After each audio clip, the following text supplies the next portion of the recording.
자, 우리 누가복음 오늘 3장 1절에서 14절 우리가 무엇을 하리까? What shall we do? 라는 이 제목을 가지고 우리 말씀을 같이 나누려고 합니다.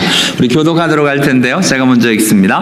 디베르 황제가 통치한 지 15해 곧 본디오 빌라도가 유대의 총독으로 헤롯이 갈릴리의 분봉왕으로 그 동생 빌립이 이두레와 드라고닛 지방의 분봉왕으로 루시아가 아빌레네의 분봉왕으로 갈야바에게 대제사장으로 있을 때 하나님의 말씀이 빈들에서 사가랴의 아들 요한에게 임한지라. 요한이 요단강 그 부근 각처에 와서 죄사함을 받게 하는 회개의 세례를 전파하니 선지자 이사야의 서글 쓴 바 광야에서 외치는 자의 소리가 있어 이르되 너희는 주의 길을 준비하라. 그의 오실 길을 곧게 하라.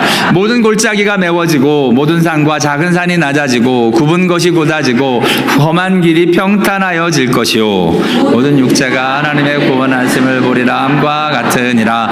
요한이 세례를 받으러 나오는 무리에게 이르되 독사의 자식들아 누가 너희에게 일러 장차 올 진노를 피하라 하더냐. 그러므로 회개에 합당한 열매를 맺고 속으로 하나님이 우리 조상이라 말하지 말라.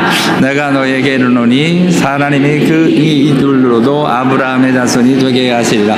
이미 도끼가 나무 뿌리에 놓였으니 좋은 열매 맺지 아니하는 나무마다 찍혀 불에 던지리라. 그러면 우리가 무엇을 하리까? 대답하여 이르되 옷 2벌 있는 자는 옷 없는 자에게 나눠줄 것이요 먹을 것이 있는 자도 그렇게 할 것이니라 하고 세리들도 세례를 받고자 하여 와서 이르되 선생이여 우리는 무엇을 하리까 하매 이르되 부가된 것 외에는 거두지 말라 하고 군병들도 물어 이르되 우리는 무엇을 하리까 하매 이르되 사람에게 강탈하지 말며 거짓으로 고발하지 말고 받는 금료를 족한 줄로 알라 하니라. 아멘. 오늘 좀 스크린이 좀 깨끗하게 보이죠? 이게 지난주에 우리 스크린이 나갔잖아요. 설교 중에 나가서 렌즈 때문일까? 렌즈를 갈아봐도 똑같은 거예요. 이게 블러리하게 보이고 지금 몇 년 동안 그랬거든요. 근데 갑자기 번쩍이는 생각이 드는 거예요. 이게 혹시 선이 문제인가?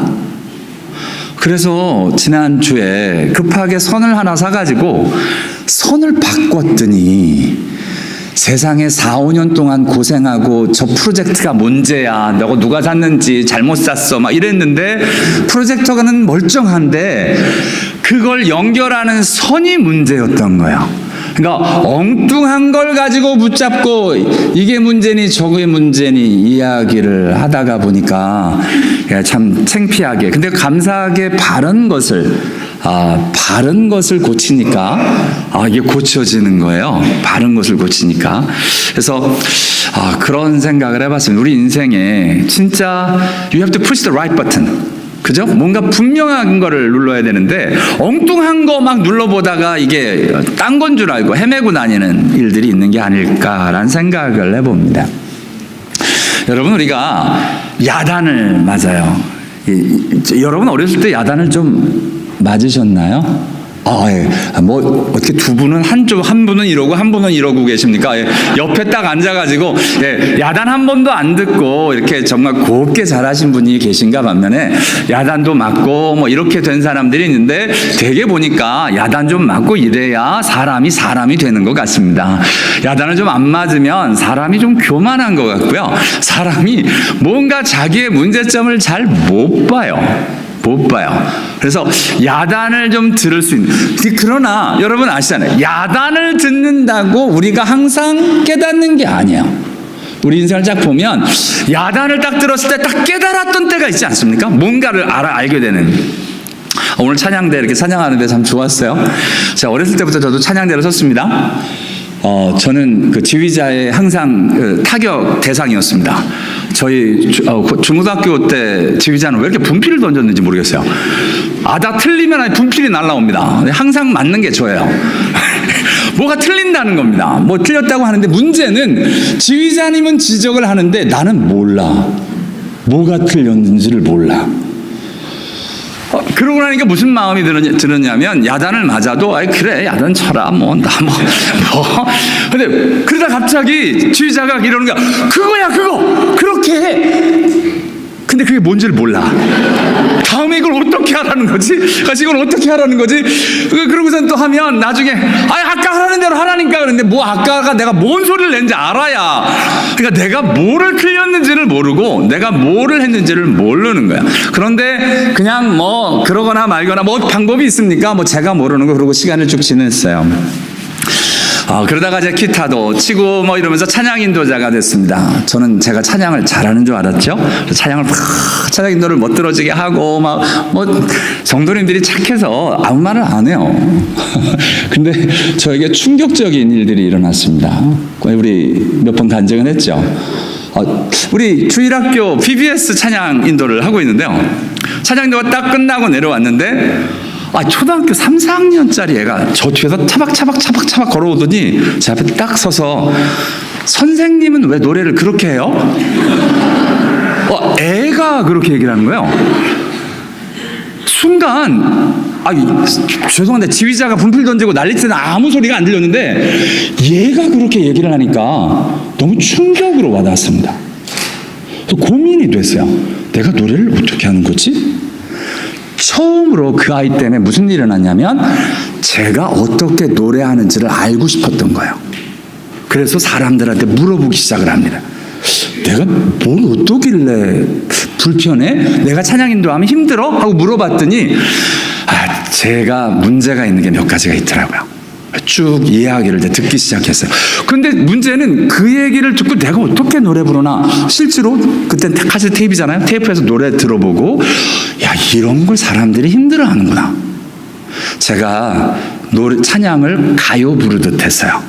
왜 꽃 끝에 이렇게 하고 흐르는 거 있잖아. 왜 우리 어른들 잘하는 거. 그게 찬양과 기기묘묘하게 들어가지고 듣는 사람이 이상한 거야. 근데 찬송가를 부르면서도 성가대 위에서도 그 소리를 내니까 지휘자는 불편한 거야.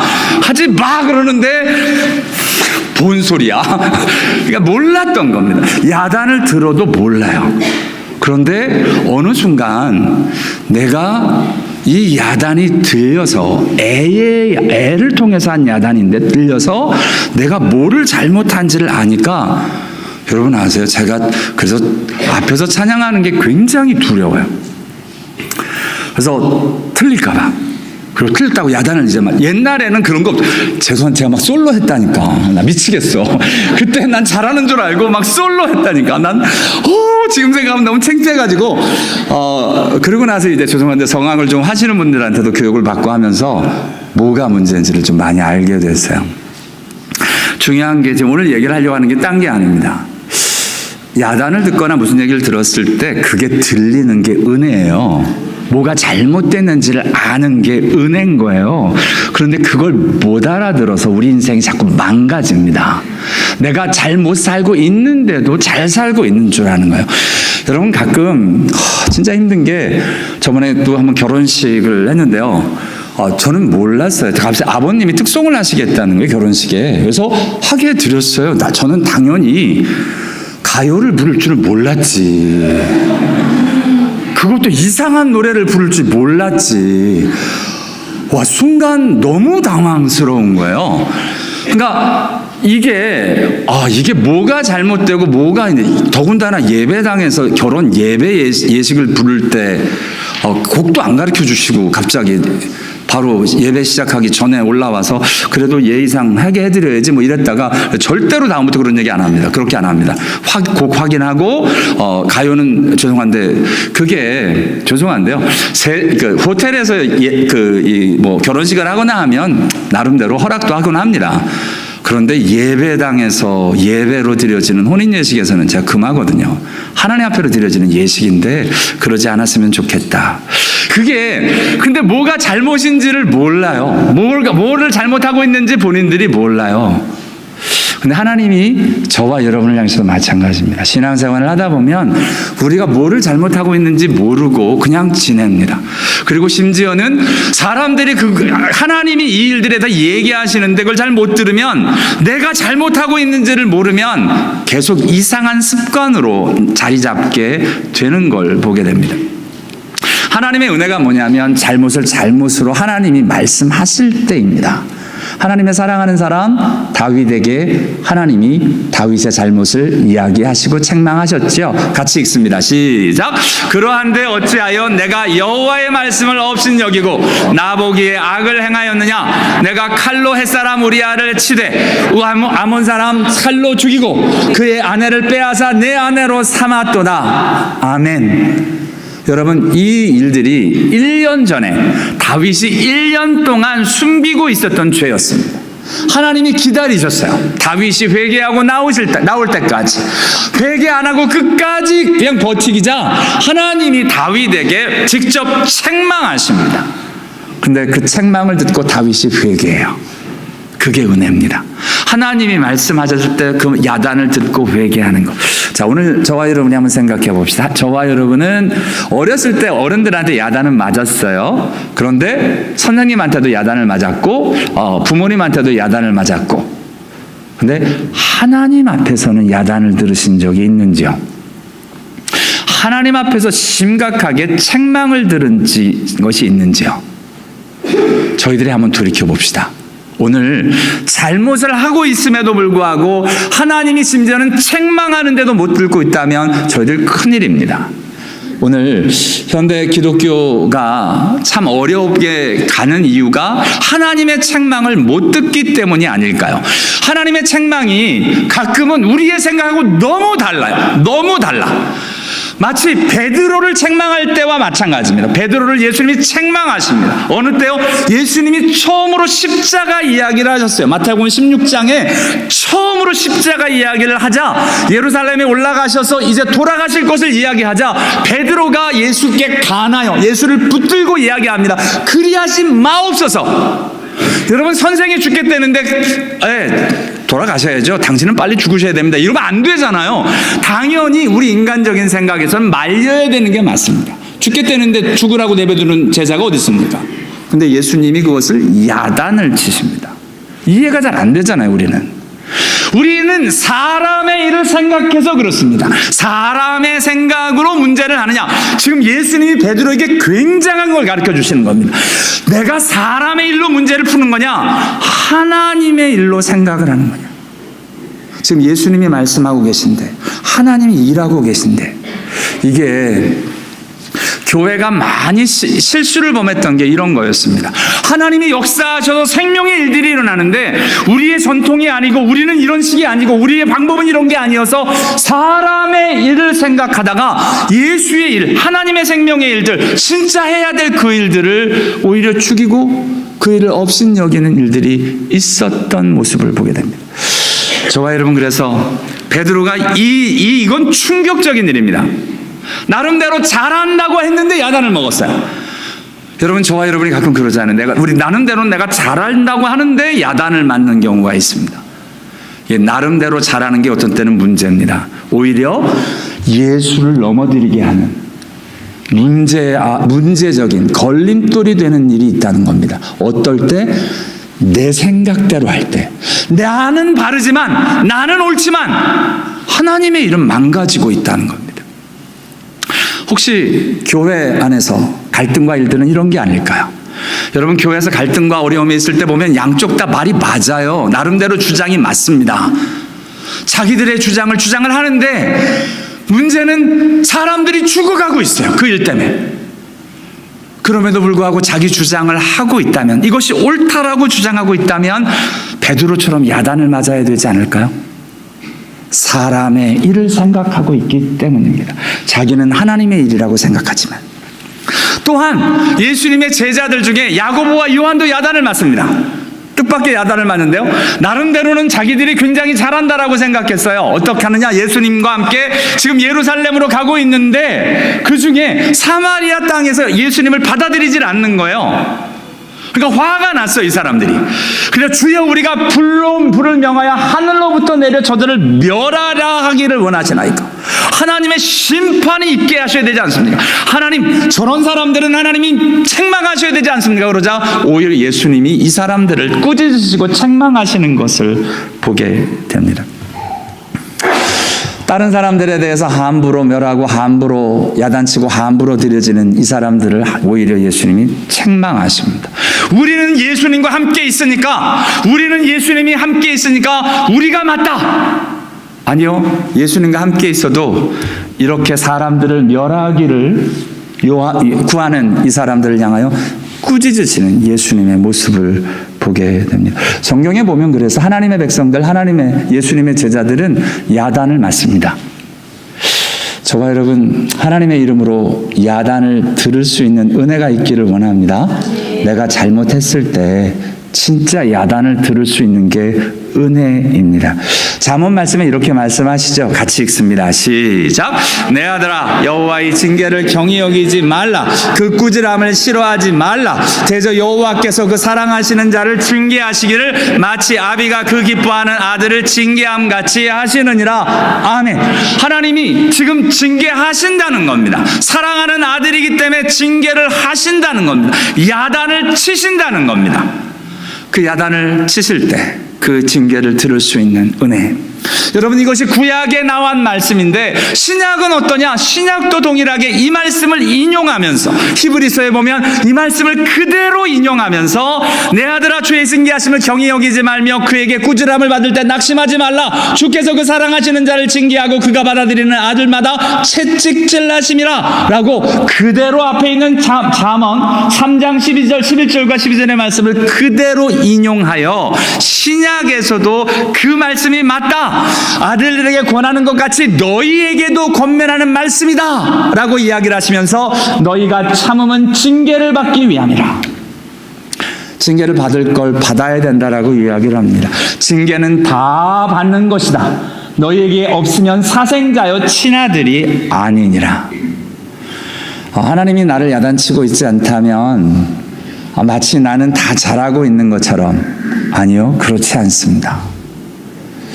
하나님 앞에서 진짜 야단을 들을 준비가 되어지는가. 아까 제 얘기를 하나 했었죠. 그냥 내가 뭘 잘못하고 있는지 모르니까 야단을 쳐도 못 알아듣는 거예요. 그러나 어느 순간 하나님이 나에게 야단치시는 야단이 들려서 내 인생이 변화되어지는 진짜 참 야단과 책망이 저와 여러분에게 있게 되기를 원합니다. 맞습니다. 징벌을 당하고 교훈하심을 받는 자가 복이 있다. 시편 94편 12절 같이 읽습니다. 시작. 여호와여, 주의 징벌을 당하며 주의 법으로 교훈하심을 받는 자가 복이 있나니. 아멘. Blessed is the man who disciple. 그러니까 정말 하나님이 책망하시고 견책하시고 훈계하시는 사람들이 정말 복된 사람들이다라고 말씀하고 있는 걸 보게 됩니다. 저와 여러분, 오늘은 좀 무거운 말씀일 수밖에 없는 게요, 그렇죠. 우리는 하나님이 날 사랑하심이 되게 좋은데 사랑하시기 때문에 책망하시고 징계하신답니다. 왜요? 안 그러면 버르장머리 없어지니까. 저와 여러분이 나 잘났는 줄 알고 교만해서 하늘 높은 줄 모르고 사니까. 그래서 진짜 하나님의 사람들은 야단을 들은 경험이 있는 사람들입니다. 하나님이 정말 그러면 안 된다고 호되게 야단을 맞아본 사람들이 정신을 차립니다. 그러면 교회에서 함부로 행동할 줄 못해요. 사람들 앞에서도 함부로 말하지 못합니다. 정말 하나님 앞에서 하나님이 무서운 줄을 아는 사람이 됩니다. 근데 그게 아니라 하나님 앞에로 야단을 안 들으면 하나님 무서운 줄을 몰라요. 그래서 내 멋대로 나 잘하는 대로 다 하는 게 다 맞는 것인 줄 착각하고 삽니다. 시편은, 성경은 저와 여러분에게 계속 이렇게 이야기합니다. 주께서 나를 괴롭게 하신답니다. 힘들게 하십니다. 나를 자꾸 힘들게 하셔서 내가 뭐를 잘못하고 있는지 알게 하신다는 겁니다. 여러분, 내 주위에서 자꾸 사람들이 뭔가 이야기할 때는 조금 그런가 고민을 해보셔야 합니다. 나는 안 그래. 아니요. 뭔가 나에게 문제가 자꾸 있다면, 나로부터 사람들이 자꾸 떠난다면 고민을 해야죠. 뭐가 문제가 있는 게 아닐까? 내가 뭐가 잘못하나? 고민을 해볼 필요가 있습니다. 우리 이번에 예레미야 31장 18절, 오늘 이번에 너무 좋아하는데 이 말씀이요. 같이 한번 읽을게요. 시작. 에브라임이 스스로 탄식함을 내가 정령이 들었노니 이르기를 주께서 나를 징벌하심에 멍에에 익숙하지 못한 송아지 같은 내가 징벌을 받았나이다. 주는 나의 하나님 여호와시니 나를 이끌어 돌이키소서. 그리하시면 내가 돌아오겠나이다. 아멘. 자, 여기 보면 멍에에 익숙하지 않은 송아지 같은 나. 이게 뭐냐? 여러분, 지금 멍에를 메고 밭을 갈아야 되는데 밭 가는 걸 알아야 말이죠. 이게 제대로 못하는 겁니다. 송아지가. 이게 익숙하지가 않으니까. 그러면 어떻게 해요? 주인이 똑바로 가라고. 여러분, 이 멍에를 메고 밭을 갈 때 똑바로 가야 되는데 자꾸 삐뚤 내멋대로 가는 겁니다. 그럼 어떻게 해요? 똑바로 가라고 농부 가서 때려줍니다. 그래서 똑바른 길로 인도하게 되는 걸 보게 되는데요. 지금 그 예를 드는 겁니다. 멍에 익숙하지 못한 송아지 같은 나. 내가 하나님 말씀대로 살고 말씀을 붙잡고 가는 게 익숙하지 않은 겁니다. 하나님 말씀 붙들고 가는 것보다 내 멋대로 내 생각에 내가 옳다라고 생각하는 게 훨씬 편하고 그 길로 가기를 좋아하는 나. 그때 하나님이 징벌하시고 채찍하실 때 내가 바로 정신을 차리고 똑바로 가기를 원합니다. 주님의 이끄는 대로 가기를 원합니다. 나는 멍에 익숙하지 않은 송아지 같은 겁니다. 사람입니다. 나는 하나님 말씀에 익숙하지 않은 아직 연약한 사람입니다. 고백하고 하나님이 말씀하실 때 내가 이 말씀대로 살아야 하는데 이 말씀대로 가야 되는데 하지 못함에 정말 하나님 앞에서 붙들고 씨름할 수 있는 은혜가 정말 저와 여러분에게 있게 되기를 원합니다.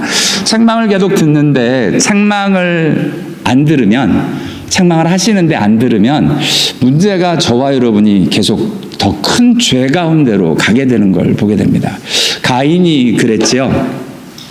가인이 하나님 앞에서 화를 냅니다. 몹시 분하여 안색이 변하여 안색을 딱 바꿨습니다. 그러니까 하나님이 야, 네가 왜 화를 내냐? 이 얘기야. 네가 왜 화를 내냐? 화를 분하면 어찌 대비며 안색이 변하면 어찌, 네가 얼굴색을 변하면 어떡하냐? 여기서 회개해야지.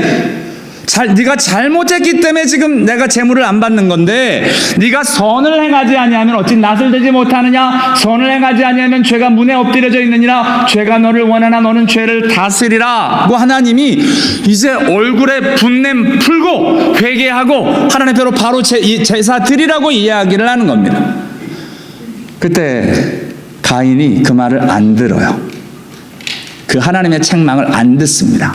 그리고는 뭐를 하냐면 버젓한 아벨에게 가서 이야기를 합니다. 말을 합니다. 여러분, 하나님 앞에로 책망을 들었을 때 사람하고 얘기를 자꾸 하면 정말 하나님의 앞에서 방법을 찾지를 못합니다. 하나님 말씀으로 씨름하셔야 되는데 지금 가인이 안타깝게 아벨, 뭐 상관도 없잖아요. 자기 죄 때문에 하나님이 재물 안 받은 건데 정말 아벨의 재물 받은 것 때문에 야, 너의 재물은 왜 받아? 막 이러고선 얘기를 했던 모양입니다. 그러다가 아벨을 쳐 죽이는 일들까지 일어납니다. 살인하죠. 주님이 물으시는데 모른다 그러죠. 거짓말하죠. 내가 내 아우를 지키는 자니까 오리발 내밀기 시작을 하죠. 죄를 지어도 내 죄를 부인하고 죄를 감추고 속이는 일들이 일어나고 있는 것을 보게 됩니다.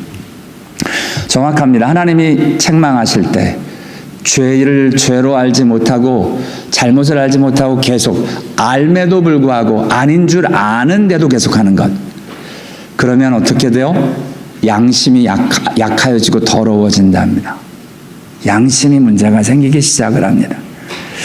여러분, 하나님 말씀하실 때 정말 죄인 줄 알고 빨리 회개하는 것은 은혜입니다. 이거 쉽지 않아요. 하나님 말씀하시는데도 죄인 줄 아는데도 뭐 그 정도는 뭐 하고 그냥 아니면 그냥 덤덤하게 넘어가기 시작하면 양심이 약하여지고 더러워질 뿐만 아니라 더 나아가서는 화인을 맞아서 감각이 없어지기 시작합니다. 그러면 어떻게 하느냐? 버젓하게 거짓말하고 버젓하게 속이고 사는 일들이 일어나게 된다라고 이야기를 하고 있는 걸 보게 됩니다. 여러분, 이러다가 이렇게 나가면 양심이 화인 맞으면 어떻게 되느냐? 그 다음에는 잘못했다고 이야기하면 버럭버럭 화부터 내기 시작을 합니다. 같이 한번 읽죠. 시작. 거만한 자를 징계하는 자는 도리어 능욕을 받고 악인을 책망하는 자는 도리어 흠이 잡히느니라. 거만한 자를 책망하지 말라. 그가 너를 미워할까 두려우니라. 지혜 있는 자를 책망하라. 그가 너를 사랑하리라. 아멘. 괜히 징계했다가 막 욕 먹고 흠 잡히고 책망한다고 미워하고 막 이런 일들이 일어난다는 겁니다. 여러분 정말 하나님 앞에서 하나님의 이름으로 책망을 받을 수 있도록 참 우리 설교자가 가끔 힘든 건 뭐냐면 설교를 준비하다 보면 가끔 이렇게 이 말씀은 이 사람이 들으면 좋겠다라고 떠오를 때가 있어요. 그러면 어떻게 하는 줄 아십니까? 정말 그 마음을 가지고 설교하지 않도록 진짜 기도합니다. 왜냐하면 신기하게 이 말씀 누구 들었으면 좋겠다라고 마음 먹고 설교를 하면 그 사람은 절대로 안 들어요. 신기합니다. 그런데 그거 다 내려놓고 진짜 하나님이 일하십시오. 그러니까 내가 누구에게 들었으면 좋겠다, 뭔 일을 했으면 좋겠다 다 내려놓고 하나님이 일하십시오라고 설교를 해야 하나님의 말씀이 친히 저와 여러분에게 다가와서 하나님이 야단을 치셔야 야단이죠. 강 목사가 야단을 치는 게 뭐가 중요합니까? 그죠? 하나님이 직접 책망을 하셔야 되는데요. 성경을 하나님이 저와 여러분에게 왜 주셨느냐? 같이 읽습니다. 시작. 또 어려서부터 성경을 알았나니 성경은 능히 너로 하여금 그리스도 예수 안에 있는 믿음으로 말미암아 구원에 이르는 지혜가 있게 하느니라. 모든 성경은 하나님의 감동으로 된 것으로 교훈과 책망과 바르게 함과 의로 교육하기에 유익하니 이는 하나님의 사람으로 온전하게 하며 모든 선한 일을 행할 능력을 갖추게 하려 함이니라. 아멘. 하나님의 말씀이 너무 놀라운 게 여러분 하나님 말씀을 안 붙잡으면 살 수가 없는 게 하나님의 말씀이 구원에 이르는 지혜가 있게 한다는 겁니다. 여러분 이게 그냥 어느 순간 한번 얻은 구원이 끝나는 이게 아니라 구원은 하나님 앞으로 가는 하나님 앞에서의 여정 길입니다. 여러분 하나님 말씀을 붙들고 하나님 손 붙들고 하나님께로 가는 진정한 구원의 길을 가는 구원에 참 이르는 참 지혜를 가진 저와 여러분 다 되실 수 있게 되기를 원합니다. 이게 지금 성경이 저와 여러분에게 주어진 이유고요. 또 한 가지는 이 성경을 통해 여기 이 표현이 너무 좋아요. 하나님의 감동으로 된 것이어서 교훈과 책망과 바르게 함과 의로 교육하기 유익하다는 겁니다. 저와 여러분이 무엇이 바른지 내 생각에 바른 것 말고요. 그동안 내가 가지고 있는 지식, 내가 가지고 있는 판단, 이것이 옳다 그르다 그것 말고 하나님 보시기에 바른 게 무언지를 성경은 이야기하십니다. 아까 우리 베드로 봤죠?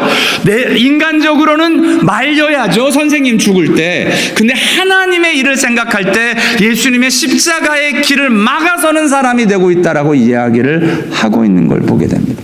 저와 여러분 어떤 자리에 서시겠습니까? 지금 이 책망을 들으려면 근데 여기 너무 놀랍죠. 하나님의 감동으로 된 것으로. 그러고 보니까 여러분 책망을 들으려면 하나님의 감동이 정말 있어야 돼요. 그냥 책망이 안 들리더라고요. 그러니까 내가 누구 들어라, 저 사람 요즘 문제가 있으니까 저 사람이 이 말씀 좀 들었으면 좋겠다, 이건 하나님의 감동이 아니라 내 감동입니다. 이건 내 생각이에요. 이 생각 가지고는 하나님이 책망할 수 없어요. 그래서 진짜 기도합니다. 설교 시간에는 하나님 사람 보고 사람 생각하고 이 사람 들으라고 말씀 전하지 않게 해달라고. 그래서 그거 정말 내려놓고요. 정말 그것 때문에 씨름합니다. 그럼에도 불구하고 가끔 삐져나와갖고 이상한 소리를 하기도 합니다. 솔직하게요. 그러나 그것 때문에 씨름하고 드려지는 게 저희들의 모습입니다. 어찌됐든 중요한 건 하나님의 감동이 있어야 하고요. 그것이 책망으로 다가올 때 우리의 심령이 감동되어 그 책망이 들려지고 참다운 책망이 우리를 살게 하는 우리를 하나님께로 회복하는 진정한 책망이 되어지는 은혜가 저와 여러분의 향한 하나님의 책망 되실 수 있으면 좋겠습니다. 하나님 앞에서요, 저 평화교회 와서 3번 크게 야단을 들었습니다. 야단 들은 이야기 지난 금요일 날 설교를 했어요. 그래서 오늘은 안 할 거예요. 진짜 죽을 만큼 야단을 치셔가지고 정말 하나님 앞에서 어쩔 줄 모르고 금식 기도하며, 여러분 금식을 왜 해요? 회개하느라고. 가끔 강 목사님은 왜 저렇게 금식을 많이 하나 몰라, 무슨 능력을 받으려고, 교회 부흥을 얼마나 시키려고 저렇게 금식하나. 꿈에 깨십시오. 부흥하려고 금식하는 거 아니고요, 교회 성도들 도우라고 금식한 기도 한 적 없고요, 대부분의 기도는 저 회개하느라고 금식합니다. 왜냐하면 회개를 할 수밖에 없기 때문에. 하나님 앞에서 말씀 앞에 서면 제 앞에 제 부족한 모습이 너무 커서. 저는 저를 인도해 주신 목사님으로부터 야단을 들었습니다. 근데 그 야단이 정말 뜻밖의 야단을 들었어요. 몇 번 간증을 드렸습니다만 1985년도였습니다. 그때가 여름이었던 걸로 기억을 하는데요. 그 교회가 좀 독특한 교회여서 여러분 평생에 아마 목사님을 구타하는 교회, 좀 그런 교회를 다녔습니다. 집사님 몇이 목사님을 끌고 가서 때립니다, 진짜. 그런 교회가 다 있나 몰라요, 그죠? 근데 당회장실로 끌고 들어가서 때리는 소리가 밖에서 들리는 거예요. 그래서 청년부, 그때 제가 총무였나 그랬던 걸로 기억을 하는데요. 제가 못 견디고 이렇게 유리창을 깨고 당회장실로 들어갔습니다. 그리고 유리창을 깨지니까 이분들이 멈추는 거예요. 그러고선 그분들이 오히려 놀랬던 게, 유리창을 깨면 저는 영화를 많이 봐서 유리창을 딱 깨면 이게 쫙 깨지고 이렇게 들어간 줄 알았어요. 근데 유리창을 깼더니 제 손이 막 피바다가 되더라고요. 그러고 나니까 제 손이 좀 난장판이 됐습니다. 그러고 나니까 피가 막 퍼지고 난리가 나니까 이분들이 놀래가지고 그분들이 제 손을 싸고 병원에 데리고 갔어요. 병원에서 치료를 다 하고 돌아왔습니다. 돌아오면서 되게 뿌듯했어요. 목사님을 내가 지켰어. 목사님 내가 지켰어. 그러고선 들어왔습니다. 근데 갑자기 목사님이 강형제 들어와 그러는 거예요. 이거 있지? 분위기가 이상하네. 깍 들어갔더니 이분이 엄중하게 저에게 이야기를 하십니다. 저 사람들은 예수를 알지 못하기 때문에 교회에서 소리 지르고 주먹을 휘두르지만 강형제는 복음을 아는 사람이 어찌 주먹을 휘두르는가? 저는 너무 놀랐습니다. 전 충격이었어요. 그리고 그날 목사님이 저에게 십자가의 도를 다시 가르쳐 주셨습니다. 처음이었습니다. 진짜 십자가가 뭔지를 깨닫는 순간이었습니다. 십자가는 당하는 것이고, 십자가는 억울한 일을 당하는 자리, 매를 맞는 자리가 십자가다라고 이야기를 해주셨고, 그 이후로 정말 교회에서 소리 지르고 싸우는 일들을 많이 보았습니다만, 정말 그 자리에 서지 않도록, 그것이 얼마나 무서운 죄인 줄을 그때 바로 깨달아 알았습니다. 최근에 묵상한 말씀이죠. 같이 읽습니다. 시작. 너희가 피차 고발함으로 너희 가운데 이미 뚜렷한 허물이 있나니 차라리 불의를 당하는 것이 낫지 아니하며 차라리 속는 것이 낫지 아니하냐. 여러분, 우리 예수 믿는 사람들은 교회에서 소리 지르고 싸우는 것보다 그리고 수하고 드려지는 것보다 차라리 당하는 게 맞는 것이다 이야기합니다. 왜냐하면 그게 십자가의 길이기 때문에 그렇습니다. 여러분 어떠셔요? 아무리 설교를 잘하고 대단한 분이신데 소리 지르고 싸우고 자기 맞다고 이야기를 하는 그 자리에 무슨 십자가 일들이 있겠습니까? 십자가는 죽는 자리가 맞습니다. 그런 하나님 앞에서 그 야단을 쳐주신 목사님이 계주셔서 저는 너무 감사합니다. 저는 그게 나름대로 이렇게 혈기가 있는 사람이기 때문에 저희 혈기를 꺾어준 귀한 야단이 되었고요. 그리고 나서 하나님의 말씀을 볼 때마다 하나님이 무엇을 책망하는지를 바로 알 수 있게 되었습니다. 여러분, 하나님의 책망은 항상 우리를 이렇게 인도한답니다. 같이 읽습니다. 시작. 대저 명령은 등불이요 법은 빛이요 훈계의 책망은 곧 생명의 길이라. 아멘. 저와 여러분을 살리는 길이 책망입니다. 책망을 들어서, 하나님의 말씀을 들어서 저와 여러분이 사는 생명의 길을 가는 은혜가 있게 되기를 원합니다. 책망은, 하나님이 부으시는 책망은 그로 말미암아 성령이 부어지는 일들이랍니다. 나의 책망을 듣고 돌이키라. 보라, 내가 나의 영을 너희에게 부어주며 내 말을 너희에게 보이리라. 여러분, 성령이 부어지고 말씀이 보이는, 말씀이 눈에 펼쳐지는 은혜가 저와 여러분에게 있게 되기를 원합니다. 책망을 들으면, 내가 무엇이 잘못됐는지를 알면 십자가가 보입니다. 여러분, 말이 되게 멋있잖아요. 내 말을 너희에게 보이리라. 말이 보인답니다. 하나님의 말씀이 보인답니다. 우리 눈에 보이는 일들이 실제로 있게 되기를 원합니다. 이건 하나님 앞에로 책망 듣고 회개하고 하나님 앞에로 정신을 차리지 않으면 이런 일들이 일어나지 않는 걸 보게 됩니다. 여러분, 하나님의 책망은 이렇게 살리고 하나님의 영이 부어지고 우리로 눈이 열려지는 말씀이 되어지는데요. 그래서 이 책망은 사랑하는 자에게 주시는 책망입니다. 같이 읽습니다. 시작. 물은 내가 사랑하는 자를 책망하며 징계하노니 그러므로 내가 열심을 내라. 회개하라. 아멘. 맞습니다. 하나님 앞에서 정말 저와 여러분이 말씀, 하나님의 은혜로, 하나님의 감동으로 되어진 그 말씀이 나를 책망하여서 두렵고 떨림으로 정말 그 말씀이 들리고 내가 무엇을 잘못했는지 하나님 앞에서 회개하고 드려지는 은혜가 있게 되기를 원합니다. 여러분, 제일 가슴 아픈 게 뭔 줄 아세요? 저는 정말 그런 의도가 아닌데 목사님이 나를 말씀으로 치셨다고. 죄송한데 저는 말씀으로 칠 마음이 진짜 없습니다. 제가 왜 말씀으로 여러분을 때립니까? 전 말씀을 선포하고 싶은 마음이고요. 그게 진짜 책망의 일들로 때린 것으로 들렸다면 회개할 수 있는 진짜 은혜가 있게 되기를 원합니다. 괜히 말씀으로 때리네 그런 소리 하지 말고 하나님 앞에서 말씀이 내 안에 진짜 비추어지는 이 빛과 같이, 에베소서 5장 말씀에 빛의 열매, 그러나 책망을 받는 모든 것은 빛으로 말미암아 드러나나니 드러나는 것은 빛이니라 라고 말씀되어지는 은혜가 저와 여러분에게 있게 되기를 원합니다.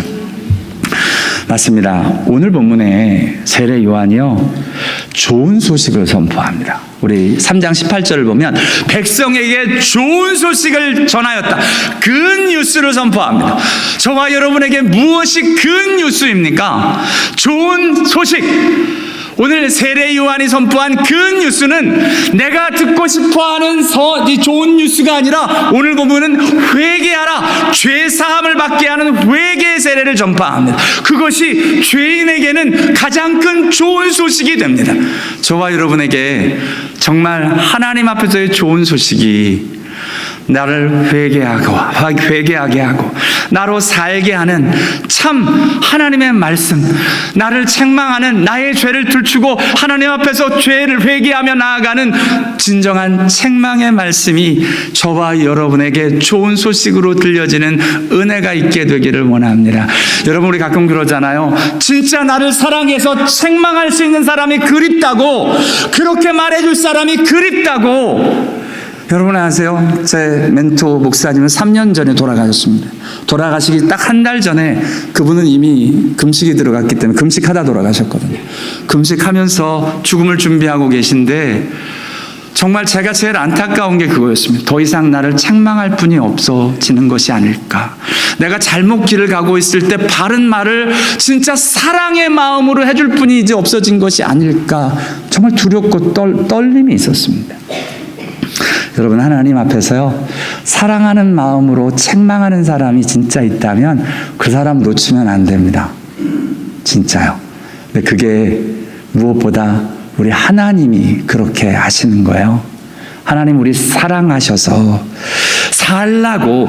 정말 우리는 가끔 부모지만 애들에게 야단칠 때 내 성에 못 이겨서, 내 성질에 못 이겨서, 이러면 안 되니까, 이러다 놔주면 안 되니까 막 성을 내기도 하는데, 그런 거 말고요. 진짜 얘 살라고. 진짜 살라고. 드려지는 하나님의 귀한 외침이 우리 가운데 들려지기를 원하는데요. 죄사함을 받게 하는 회개의 세례를 전파하는데, 회개에 합당한 열매를 맺으라, 좋은 열매를 맺으라 라고 이야기를 합니다. 죄사함을 받게 하는 회개는 항상 회개에 합당한 열매가 맺어진다는 겁니다. 그러자 사람들이, 오늘 본문에 참 귀한 것은 사람들이 그 말씀에 반응하는 겁니다. 진짜 하나님 앞으로 회개하면서 나오면서, 이제 나는 무엇을 해야 합니까? What shall we do? 뭘 해야 됩니까? 내가 이제 회개했는데 무엇을 해야 합니까? 내가 이제 잘못했습니다. 여러분, 이제 나 잘못했습니다 라고 이야기하면 그 다음에 일들을 해야 되지 않습니까?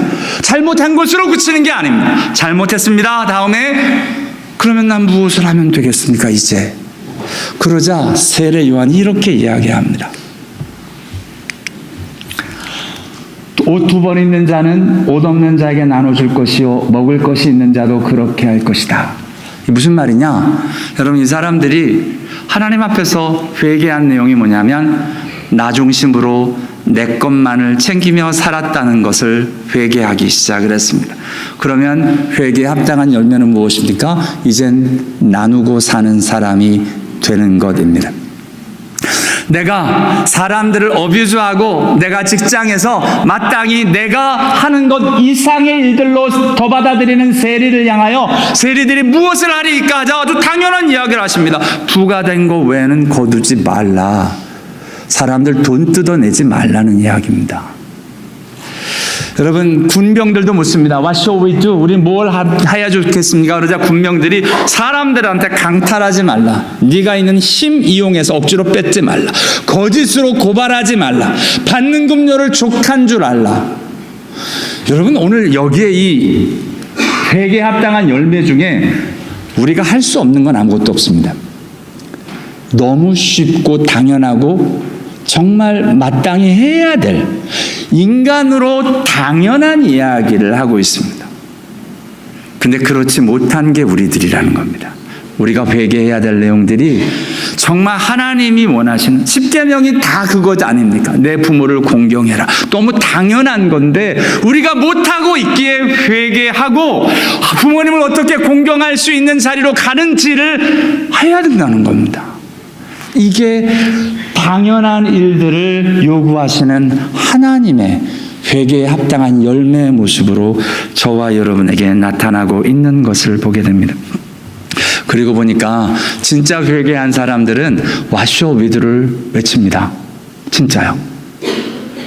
지난 목요일 날 우리 한 영어권 형제가 왔었는데요. 이분이 2주 전에 설교를 듣다가 참 통역분한테 감사한 게, 통역을 하는데 자기가 직접 제가 설교하는 설교가 자기에게 대해서 하는 말인 걸로 들린다는 거예요. 그러면서 지난 주일에는 처음으로 하나님 앞으로 기도하였답니다. 기도하면서 하나님의 은혜를 이분이 입었어요. 그러면서 제 앞에서 하는 이야기가, 목사님, I need to do something. 나 이제 뭐를 해야 되겠습니다. 하나님을 위해서 뭔가를 하겠습니다. 하고 드려지는데 그 모습이 너무 아름다웠습니다. 맞습니다. 회개하잖아요. 회개하고 난 다음에는 우리가 그 다음에 어떻게 살아야 하는지, 어떻게 해야 되는지 삶이 바뀌어지는 게 정상입니다. 그 은혜가 저와 여러분에게 있게 되기를 원합니다. 이게 안 되는 사람, 정말 안타깝게 오늘 본문에도 보면 이 세례 요한을 통해서 야단을 듣습니다. 누가요? 분봉왕 헤롯이 악한 일을 행해서 책망을 들었는데 오히려 그 책망을 한 사람 세례 요한을 옥에 가두고 핍박하고 심지어는 죽이는 일들까지 하고 있는 것을 보게 됩니다. 여러분, 하나님의 말씀을 들을 때, 하나님의 말씀에서 내가 잘못하고 있는 것이 떠오를 때, 우리 부모님에게 잘못하고, 우리 자녀들에게 잘못하고, 우리 직장에도 잘못하고, 우리 주위에 있는 사람들에게 내가 잘못한 것이 생각나시거든, 하나님 앞에서 What shall we do? 그럼 나 이제 뭐 하면 좋습니까? 어떻게 바꿔야 될까요? 하고 묻고 구체적으로 변화되는 은혜가 저와 여러분에게 있게 되기를 원합니다. 그런데 이 일들이 어려운 게 아니에요. 그죠? 하나님의 말씀에서 굉장히 간단하고 굉장히 쉬운 내용입니다. 이걸 그러니까 회개했으니까 내가 이제 천사같이 바뀌겠다, 40일 금식 기도를 하겠다, 이게 아닙니다. 그런 이상한 결단하지 마시고 오늘 세례 요한이 얘기한 것처럼 우리 삶 구석에서 옷 두 벌 있으면 나눠라. 이제 너만 위해 살지 말라. 그 자리에 저와 여러분이 하나님 말씀 앞에 순종하여 갈 수 있는 은혜가 있게 되기를 원합니다. 맞습니다. 이 일들은 세례 요한에게 있었고 또한 우리 예수님 시대에 있었고 성령이 강림하는 일 때도 있었는데요. 성령이 강림하여 베드로가 말씀을 전할 때 그들이 이 말을 듣고 마음에 찔렸습니다. 왜냐하면 너희가 죽인 예수 그리스도를 하고 예수 그리스도를 너희가 죽였다라고 이야기하는 책망이 들어지자 이 말을 듣고 마음에 찔렸습니다. 그리고 하는 말이 당장 형제들아 우리가 어찌할꼬 What shall we do? 이야기를 합니다. 그런데 스다반 집사님이 똑같이 복음을 전할 때 어떤 사람들은 이 말을 듣고 마음에 찔렸는데 회개하는 게 아니라 이를 갑니다. 그리고 결국은 스다반 집사님을 돌로 쳐서 죽이지요. 하나님 앞에서 저와 여러분, 오늘 저와 여러분이 하나님을 믿고 구원받고 회개하고 돌이킨 사람들이라면 오늘 저와 여러분이 함께 묻게 되길 원합니다. 하나님, 내가 어떻게 바뀌어야 합니까? 내 호주머니, 내 물질 사용이 어떻게 바뀌어야 합니까? 내 시간 사용이 어떻게 바뀌어야 합니까? 내가 하나님 앞에서 어떻게 살아가야 하는 겁니까? 구체적으로 묻고 하나님 앞에서 변화되어지고 작은 하나님의 말씀에 순종하여 진짜 큰 하나님의 역사를 이루어가는 저와 여러분 다 되실 수 있게 되기를 원합니다. 기도하겠습니다.